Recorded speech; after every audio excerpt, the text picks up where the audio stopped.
안녕하세요, 구독자 여러분. 오늘 밤 여러분과 함께 천천히 걸어갈 이야기는 메리 셜리의 프랑켄슈타인입니다. 프랑켄슈타인이라는 이름을 들으면 무엇이 가장 먼저 떠오르시나요? 아마 대부분 1930년대 할리우드 영화 속 그 모습을 떠올리실 겁니다.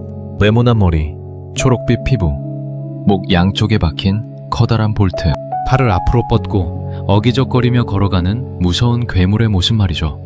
하지만 여러분, 놀랍게도 원작 소설 어디에도 그런 괴물은 등장하지 않습니다. 더 놀라운 사실은 프랑켄슈타인이 괴물의 이름이 아니라는 것입니다.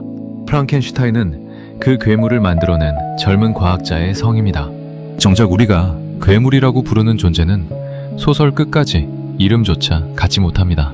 그저 피조물, 악마, 그것이라고만 불릴 뿐이죠. 그리고 이 깊이 있는 철학적 작품을 쓴 이는 당시 겨우 18살의 소녀였습니다. 1818년 인명으로 출판된 이 소설을 사람들은 처음에 남성 작가의 작품으로 여겼습니다. 여성이, 그것도 10대 소녀가 이런 과학적이고 철학적인 주제를 다룰 수 있을 리 없다고 생각했던 시대였으니까요. 하지만 메리 셜리가 만들어낸 것은 단순한 공포소설이 아니었습니다. 그것은 창조와 책임, 사랑과 소외, 용서와 복수라는 인간 존재의 가장 깊은 문제들을 다룬 불멸의 걸작이었습니다. 오늘 이 시간에는 피부색이 초록인지 목에 볼트가 있는지 아는 겉모습의 이야기가 아니라 책임을 다하지 못하고 도망친 창조주와 사랑받지 못해 결국 괴물이 되어버린 존재의 가슴 아픈 이야기를 함께 나누려 합니다. 혹시 여러분의 인생에도 끝까지 책임지지 못한 관계나 선택이 있으시다면, 또는 충분히 사랑받지 못했다고 느끼는 순간들이 있으셨다면 오늘 이야기가 조금 더 깊이 와닿을지도 모르겠습니다. 어떤 사람의 인생은 태어나는 순간부터 깊은 그림자를 안고 시작되기도 합니다. 메리 셜리의 삶이 바로 그랬습니다. 1790년 런던에서 태어난 메리는 생후 11일 만에 어머니를 잃었습니다. 산용열이라는 당시로서는 흔한 출산 후 합병증이었죠. 자신의 탄생이 곧 어머니의 죽음이 되어버린 아이. 이 원죄의식은 평생 메리의 마음 깊은 곳에 자리 잡게 됩니다. 메리의 부모는 당대 최고의 지성인들이었습니다. 어머니 메리 울스턴크래프트는 여성의 권리 옹호를 쓴 유럽 최초의 페미니스트였고, 아버지 윌리엄 고드윈은 급진적 철학자였습니다. 하지만 메리는 어머니의 얼굴을 한 번도 본 적이 없었습니다. 그녀는 훗날 이렇게 고백했습니다. 나는 어머니의 책을 통해 어머니를 알았고, 아버지가 가끔 어머니의 이름을 부르며 눈시울을 적시는 모습을 통해 어머니의 부재를 느꼈다. 아버지의 재혼으로 메리는 계모와 의붓 형제들 사이에서 자랐습니다. 지적으로는 풍요로운 환경이었지만 감정적으로는 늘 외로웠죠. 그녀의 유일한 안식처는 어머니가 잠들어 있는 세인트 판크라스 묘지였습니다. 메리는 종종 어머니의 무덤가에 앉아 책을 읽거나 일기를 썼습니다. 생과 사가 공존하는 그 공간에서 소녀의 상상력은 남다르게 자라났습니다. 16세가 되던 해, 메리의 운명을 바꿀 만남이 찾아왔습니다. 아버지의 제자이자 젊은 시인인 퍼시 비시 셜리와의 만남이었죠. 이미 가정이 있던 퍼시와 16세의 메리는 사랑에 빠졌고 모든 비난을 뒤로한 채 대륙으로 도피했습니다. 사랑의 도피는 낭만적이었지만 현실은 가혹했습니다. 경제적 어려움과 사회적 비난, 그리고 무엇보다 죽음의 그림자가 끈질기게 그들을 따라다녔습니다. 메리는 첫 아이를 조산으로 잃었고 그 후에도 여러 자녀를 연이어 잃는 비극을 겪게 됩니다. 메리의 일기에는 이런 절절한 구절이 남아 있습니다. 꿈에서 내 아이가 다시 살아나지 않았나. 아이를 불가에 눕히고 비비고 따뜻하게 해주니 살아났다. 깨어나서도 아이를 찾았다. 죽은 아이를 되살리고 싶은 어머니의 간절한 소망. 어쩌면 프랑켄슈타인의 생명을 되살리는 이야기는 작가의 상상이 아니라 자식을 잃은 어머니의 피 맺힌 절규에서 나온 것인지도 모릅니다. 1816년은 여름이 없던 해로 역사에 기록되어 있습니다. 화산 폭발로 인한 기후 이상으로 유럽 전체가 춥고 음산했죠. 6월인데도 눈이 내렸고 농작물이 얼어 죽어 기근이 찾아왔습니다. 마치 세상의 종말을 예고하는 듯한 음산한 해였습니다. 그해 여름, 메리와 퍼시 셸리는 스위스 제네바 호숫가에서 바이런 경을 만납니다. 며칠째 계속되는 폭풍우 때문에 그들은 실내에 갇혀 있어야 했습니다. 창밖에는 천둥과 번개, 쏟아지는 비. 벽난로 앞에 모여 앉은 그들에게 바이런이 제안했습니다. 우리 각자 유령 이야기를 하나씩 써보는 게 어떻겠쇼? 다른 이들은 금세 이야기를 만들어냈지만 메리만은 며칠을 고민해도 아무것도 떠오르지 않았습니다. 전환점은 어느 날 밤 바이런과 퍼시가 생명의 원리와 알바니즘에 대해 열띤 토론을 벌이는 것을 들으면서였습니다. 죽은 생명체에 전기를 흘려보내 근육을 움직이게 하는 실험 이야기였죠. 만약 시체의 각 부분을 모아 하나로 조립한 다음 전기로 생명을 불어넣을 수 있다면? 그날 밤 메리는 잠자리에 들었지만 쉽게 잠들지 못했습니다. 반쯤 꿈을 꾸는 상태에서 그녀는 끔찍한 환영을 보았습니다. 담백한 학자가 자신이 조립한 끔찍한 것 앞에 무릎을 꿇고 있는 모습, 그리고 어떤 강력한 기계의 작동으로 그것이 눈을 뜨고 어색하게 움직이는 모습을 말이죠. 메리는 공포에 질려 깨어났습니다. 하지만 동시에 직감했죠. 바로 이거야. 내가 찾던 이야기는. 다음 날 그녀는 펜을 들고 쓰기 시작했습니다. 18세 소녀의 악몽이 세계 문학사를 바꾼 순간이었습니다. 젊은 과학자 비터. 금기를 건드리다. 이제 우리는 소설 속으로 들어가 젊은 과학자 빅터 프랑켄슈타인을 만나보겠습니다. 빅터는 제네바의 명망 있는 가문에서 태어나 사랑받으며 자란 천재였습니다. 하지만 그에게는 평범한 행복으로는 채워지지 않는 이상한 갈증이 있었습니다. 세상 사람들이 아직 모르는 자연의 비밀, 특히 생명의 원리를 밝혀내고 싶다. 독일 잉골슈타트 대학으로 유학을 떠난 빅터는 2년 동안 외부와의 모든 연락을 끊고 연구에만 매달렸습니다. 밤이면 묘지와 시체 안치소를 배회하며 부패와 죽음의 과정을 관찰했죠. 죽은 자들의 뼈와 살점, 근육과 혈관들, 생각만 해도 끔찍한 재료들이지만 과학적 열정에 눈이 먼 빅터에게는 그저 실험 재료로만 보였습니다. 그는 완벽한 존재를 만들고 싶었습니다. 인간보다 더 크고 강하고 아름다운 새로운 종족을요. 그래서 키 2m 40cm의 거대한 형상을 설계했습니다. 가장 아름다운 특징들만 골라 조합했습니다.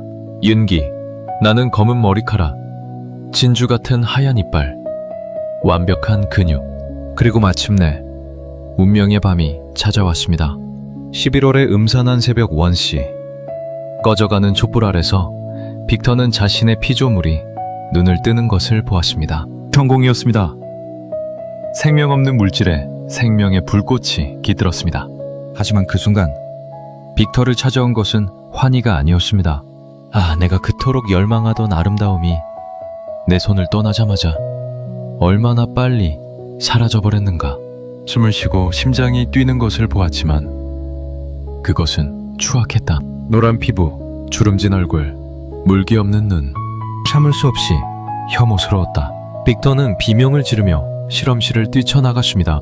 2년 동안 꿈꿔온 순간이었지만 창조의 바로 그 순간에 그는 자신의 피조물을 버렸습니다. 침실로 도망친 빅터가 한밤중에 깨어보니 그 피조물이 침대 커튼을 젖히고 자신을 내려다보고 있었습니다. 그 눈에는 뭔가 간절한 감정이 담겨 있었고 한 손을 뻗어 창조주에게 닿으려 했습니다. 마치 갓 태어난 아기가 어머니를 찾듯이 말이죠. 하지만 빅터는 그 손길조차 뿌리치고 집 밖으로 도망쳐버렸습니다. 여러분, 우리는 살면서 열정적으로 무언가를 시작했다가 그 결과가 예상과 다르거나 감당하기 힘들다는 이유로 책임을 회피한 적은 없나요? 빅터의 도망은 단순한 공포가 아니었습니다. 그것은 창조주로서의 책임을 포기한 것이었고 이 무책임함은 훗날 감당할 수 없는 비극으로 되돌아오게 됩니다. 창조주에게 버림받은 피조물은 어떻게 되었을까요? 그는 말 그대로 갓 태어난 아기와 같았습니다. 언어도 모르고 세상이 무엇인지도 모르는 채로 춥고 배고픈 상태로 홀로 남겨졌죠. 그는 본능적으로 사람들을 찾아갔습니다. 하지만 돌아오는 것은 비명과 돌팔매질 뿐이었습니다. 사람들은 그의 흉측한 외모만 보고 괴물이다, 악마다 하며 공격했습니다. 상처 입은 피조물은 깊은 숲으로 도망쳤습니다. 그리고 어느 외딴 오두막에 숨어들었습니다. 그곳에는 가난하지만 서로를 깊이 사랑하는 드라세이 가족이 살고 있었죠. 눈먼 노인 아버지와 그의 자녀들이었습니다. 피조물은 헛간 벽의 틈새로 이 가족을 훔쳐보며 처음으로 사랑이라는 감정을 배우기 시작했습니다. 그들이 서로를 아끼는 모습, 음악을 연주하며 웃고 우는 모습을 보며 피조물은 말합니다. 나는 그들을 관찰하며 말로 표현할 수 없는 감정들을 느꼈습니다. 그들의 미소를 보는 것이 나의 유일한 기쁨이었습니다. 이상한 일이었습니다. 나는 그들이 누구인지도 모르면서 그들을 사랑하게 되었습니다. 피조물은 그들의 대화를 들으며 언어를 배웠고 버려진 책들을 읽으며 인간의 도덕과 감정을 익혔습니다. 밀턴의 신라권을 읽으며 아담이 신에게 왜 나를 만드셨습니까? 라고 묻는 장면에서 자신의 처지를 보았고 괴테의 젊은 베르테르의 슬픔을 읽으며 고독과 절망을 배웠습니다. 그는 밤마다 몰래 나가서 장작을 패고 눈을 치워주었습니다. 보이지 않는 요정이 되어 그들을 돕고 싶었죠. 그리고 희망을 품었습니다. 이 선량한 가족에게 다가가 매 이야기를 들려주면 그들은 나를 받아들여 줄 거야. 드디어 용기를 낸 날, 가족들이 모두 외출한 사이 피조물은 눈먼 노인에게 다가갔습니다. 앞을 보지 못하는 노인이라면 외모에 편견을 갖지 않을 것이라 믿었기 때문입니다. 노인은 피조물의 목소리를 듣고 친절하게 대답했습니다. 불쌍한 이여, 들어오시오. 내가 도울 수 있다면 기꺼이 돕겠소. 생전 처음으로 누군가가 자신을 불쌍한 이라고 불러주었습니다. 괴물이 아니라 말이죠. 하지만 그 행복은 찰나였습니다. 가족들이 돌아와 피조물을 보자마자 비명을 지르며 그를 내쫓았습니다. 피조물은 아무런 저항도 하지 못한 채 도망쳤습니다. 그날 밤 피조물의 마음속에서 무언가가 완전히 무너져 내렸습니다. 그는 하늘을 향해 절규했습니다. 나는 본래 선하고 사랑스러운 존재였다. 하지만 고통이 나를 악마로 만들었다. 내게 행복을 주어라. 그러면 다시 선한 존재가 되겠다. 나를 미워하게 만들어라. 그러면 나는 그보다 더한 증오로 갚아주겠다. 메리셀리는 이 장면을 통해 우리에게 묻습니다. 악은 태어나는 것일까요? 아니면 만들어지는 것일까요? 아무리 선한 본성을 가지고 태어났더라도 사회의 냉대와 편견 속에 방치된다면 누구라도 괴물이 될 수 있지 않을까요? 절망에 빠진 피조물은 창조주 빅터를 찾아냅니다. 몽블랑 빙하 위에서 벌어진 두 존재의 만남은 소설의 가장 극적인 장면 중 하나입니다. 피조물은 빅터에게 자신의 이야기를 들려주며 마지막 제안을 합니다. 나와 똑같이 생긴 흉측한 여성 파트너를 하나 만들어달라. 나를 거부하지 않을, 나를 이해해줄 단 한 사람만 있으면 된다. 그러면 우리는 사람들의 눈을 피해 영원히 사라지겠다. 그것은 괴물의 마지막 간청이었습니다. 세상을 다 달라는 것도 아니었습니다. 그저 자신의 고독을 나눌 수 있는 단 하나의 존재를 원했던 것입니다. 빅터는 처음엔 승낙했지만 여성 피조물을 거의 완성했을 때 두려움에 사로잡혀 그것을 파괴해버립니다. 약속이 깨진 대가는 참혹했습니다. 피조물은 저주를 남기고 사라졌습니다. 너의 결혼식 날 밤에 내가 찾아가겠다. 분노한 피조물은 빅터의 동생, 친구, 그리고 결혼식 날 밤 빅터의 신부 엘리자베스까지 차례로 죽입니다. 빅터의 삶은 완전히 파괴되었습니다. 사랑하는 사람들을 모두 잃은 그에게 남은 것은 오직 복수뿐이었습니다.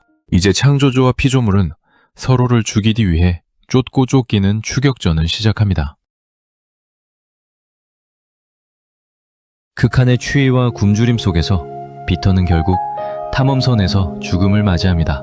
그리고 빅터가 죽은 뒤 사람들은 선실에서 기이한 광경을 목격합니다.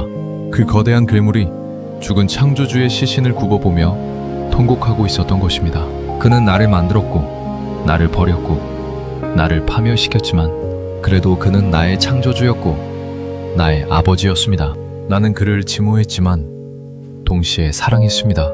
이제 그가 죽었으니 나의 복수도 끝났습니다. 피조물은 어둠 속의 빈판 위로 뛰어내려 사라집니다. 창조주를 죽이고 승리한 것이 아니라 창조주의 죽음과 함께 스스로 소멸을 선택한 것입니다. 끝내 화해하지 못하고 파멸해버린 두 존재. 이 비극적 결말은 우리에게 무거운 침묵을 남깁니다.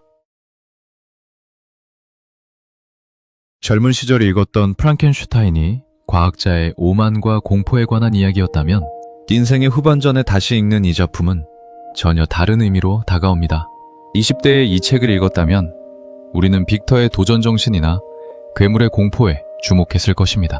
하지만 인생의 산전수전을 겪은 지금 이 작품은 우리 삶의 거울이 됩니다. 우리는 빅터에게서 책임을 회피했던 우리 자신의 모습을 봅니다. 시작은 했지만 끝까지 책임지지 못했던 일들, 누군가에게 상처를 주고도 외면했던 순간들, 그리고 뒤늦게 찾아오는 후회와 죄책감을 마주하게 됩니다. 자녀를 내 뜻대로 키우려다 실패한 부모의 모습이 겹쳐지기도 합니다. 반대로 피조물에게서는 나이 들어가며 느끼는 고독과 소외의 그림자를 봅니다. 내 이야기를 끝까지 들어줄 사람이 점점 줄어드는 감정, 사회적 역할을 잃고 투명 인간처럼 되어가는 두려움과 깊이 공명하게 됩니다. 피조물이 그토록 원했던 것, 나를 있는 그대로 받아들여줄 단 한 사람에 대한 갈망은 사실 우리 모두의 것이기도 합니다. 무엇보다 이 작품은 용서와 화해의 중요성을 역설적으로 보여줍니다. 끝내 서로를 용서하지 못하고 파멸한 두 존재를 보며 우리 삶에서 아직 풀지 못한 관계들을 떠올립니다. 끝내 화해하지 못하고 세상을 떠난 사람들, 자존심 때문에 아직 용서하지 못한 상처들이 있지 않습니까? 여러분, 잠시 멈춰서 생각해 보십시오. 나는 인생에서 누구의 빅터였을까요? 그리고 누구의 피조물이었을까요?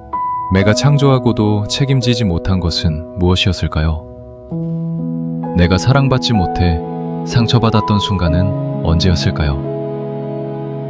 그리고 더 중요한 질문은 이것입니다. 아직 늦지 않았다면 우리는 무엇을 할 수 있을까요? 괴물은 처음부터 괴물이 아니었습니다. 사랑받지 못했던 존재, 책임지지 못했던 선택, 그리고 미처 하지 못한 의서와 화해가 만들어낸 우리 모두의 또 다른 얼굴이었을지도 모릅니다. 메리 셸리는 18세의 나이에 이 모든 것을 꿰뚫어 보았습니다. 어머니를 잃고 태어난 소녀, 사회의 비난을 받으며 사랑을 선택한 여인, 연이어 자식들을 잃은 어머니, 그녀 자신이 창조와 상실, 사랑과 거부를 모두 경험한 사람이었기에 이런 깊은 이야기를 쓸 수 있었습니다.